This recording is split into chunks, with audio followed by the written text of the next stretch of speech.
And joining us to discuss what is happening in Florida, we have Florida's Chief Financial Officer, Jimmy Patronis, with us this Labor Day. Good to see you, Jimmy. Thank you for having me.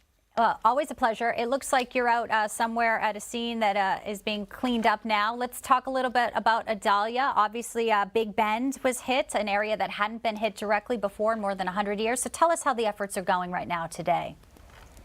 Sure. So we're in Cedar Key right now. And, this is still a pretty vibrant commercial fishing village here, a lot of aquaculture. So those families are doing a lot of cleanup as we speak. They don't get to take Labor Day off. They're working, feverishly to try to put their lives back together.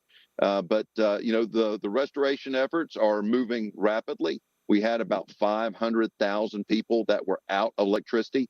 That's down to about 24,000 now. And all of the urban search and rescue teams that my office coordinates, we've demobilized almost all of them. But what we'll still have what are called strike teams. Those are actually a fire engine with a crew that we'll keep in the various markets of the cities that need that extra assistance. Because as the electricity starts getting turned back on, a lot of times, unfortunately, there's fires simply because of problems with compromised wiring. A lot of the water there. We had a restaurant manager for Cedar Key on last week. Lovely lady talking about how, she really was thankful for all the response. Hey, let me get your reaction to FEMA coming down there. Deanne Criswell, the administrator, unlike Maui, where there was such a lag, they shut right down to Florida, including President Biden. First to FEMA, how's your take on how they're handling this? There were talks that maybe they would be running out of money and concerns about that, Jimmy.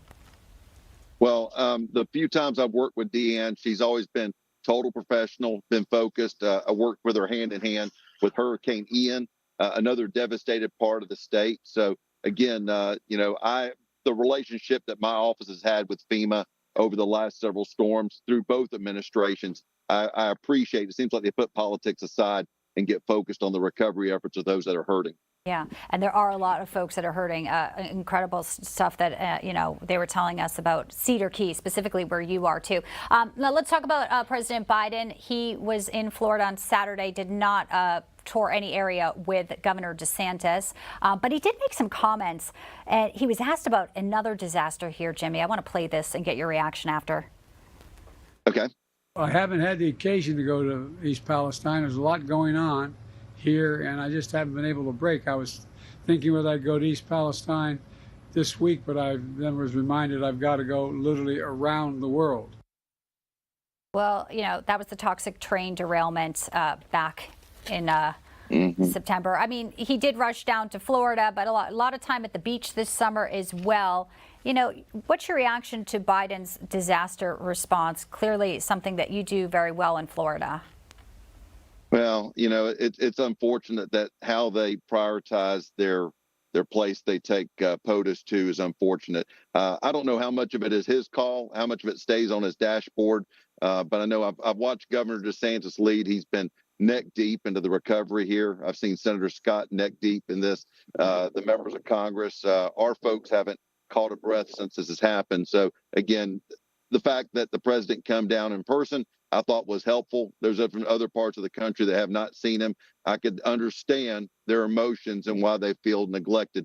It's pretty easy to have hurt feelings after a storm happens because it seems like people forget about you. So, I love the fact that Newsmax is still covering this. And here we are, several days after the storm. You're keeping a face of this disaster in front of all of America. Thank you for doing that.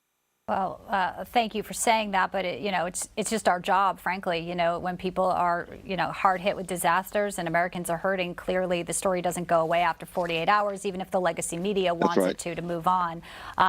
You mentioned Governor DeSantis. A lot of people said that being off the campaign trail wouldn't matter because this is sort of where he shines, Jimmy. And there was sort of talk of the reboot that was in the weeks before Idalia hit. There was talk about some donors not feeling as confident. Some had even said they had buyer's remorse. I mean, I know you're a close friend of the governor, so let's talk about the polls, though.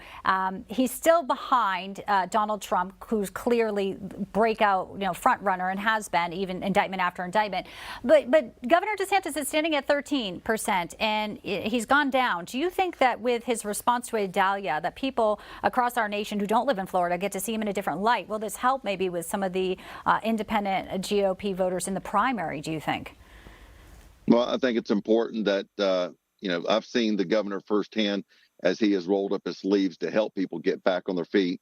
Hurricane Ian was an amazing effort on behalf of his leadership and the teams that he leads. And look, this is a way that the state of Florida has been able to showcase our recovery efforts, but it all comes from the top.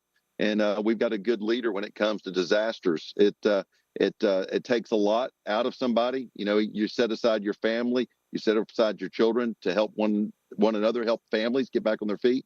And this is what America would get with him as a president. So again, it is what it is. This is a way you kind of size up the leader that he could be on a national scale. Are you surprised by those poll numbers that he hasn't gained more in the past few months?